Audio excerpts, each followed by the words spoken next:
বিশ্বের ১৩টি দেশের একটি দেশ বর্তমানে রয়েছে মার্কিন প্রেসিডেন্ট ডোনাল্ড ট্রাম্পের যুদ্ধের হুমকিতে। মানে বিশ্বের মোট জনসংখ্যার প্রতি ১১ জনের মধ্যে একজনকে যুদ্ধের ঝুঁকিতে ফেলছেন তিনি। মার্কিন প্রেসিডেন্টের এমন বৈরী পররাষ্ট্রনীতি এখন আন্তর্জাতিক মহলে এক নতুন বিতর্কের জন্ম দিয়েছে। নতুন করে বন্ধুরাষ্ট্র ওমানের ওপর ট্রাম্পের হুমকির পরেই নেটিজেনদের মধ্যে উঠেছে সমালোচনার ঝড়।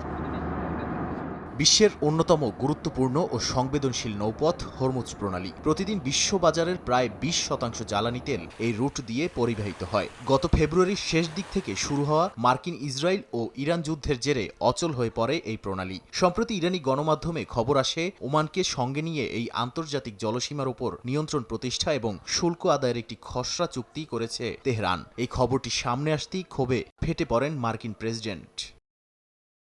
হোয়াইট হাউসে মন্ত্রিসভার বৈঠকে ট্রাম্পকে এ বিষয়ে প্রশ্ন করা হলে তিনি অত্যন্ত কঠোর ভাষায় ওমানকে সতর্ক করেন। বলেন, হরমুজ প্রণালী সম্পূর্ণ আন্তর্জাতিক জলসীমার একটি অংশ এবং এটি সবার জন্য উন্মুক্ত থাকবে। কোনো দেশকে এর নিয়ন্ত্রণ নিতে দেয়া হবে না। ওমানকে অন্য সবার মতোই নিয়ম মেনে চলতে হবে, অন্যথায় তাদের উড়িয়ে দেয়া হবে বলে হুঁশিয়ারি দেন ট্রাম্প। যুক্তরাষ্ট্রের ২০০ বছরের পুরনো বিশ্বস্ত কৌশলগত মিত্রের বিরুদ্ধে ট্রাম্পের এমন আকস্মিক যুদ্ধংদেহী মনোভাব মার্কিন প্রশাসন ও বৈশ্বিক গণমাধ্যমকে স্তম্ভিত করে দিয়েছে।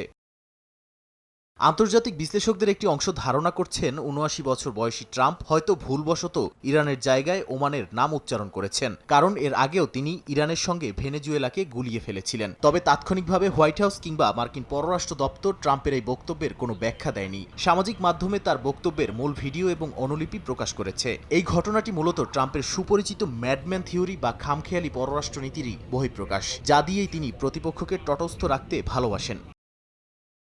সবশেষ পরিসংখ্যান অনুযায়ী ডোনাল্ড ট্রাম্প তার ২ মেয়াদে বিশ্বের অন্তত ১৫টি দেশকে হয় আক্রমণ করেছেন নয়তো আক্রমণের হুমকি দিয়েছেন, যা বিশ্বের মোট জনসংখ্যার প্রতি ১১ জনের মধ্যে একজনকে যুদ্ধের ঝুঁকিতে ফেলেছে। মানে বিশ্বের ১৩টি দেশের একটি দেশ বর্তমানে রয়েছে মার্কিন প্রেসিডেন্ট ডোনাল্ড ট্রাম্পের যুদ্ধের হুমকিতে। শান্তি চুক্তির আলোচনার মধ্যেই ওমানকে দেয়া এই নজিরবিহীন হুমকি মধ্যপ্রাচ্যের চলমান যুদ্ধ পরিস্থিতিকে আরও জটিল এবং জ্বালানি বাজারকে নতুন করে অস্থিতিশীল করে তুলবে কিনা সেটাই দেখার বিষয় বলে মনে করেন বিশ্লেষকরা।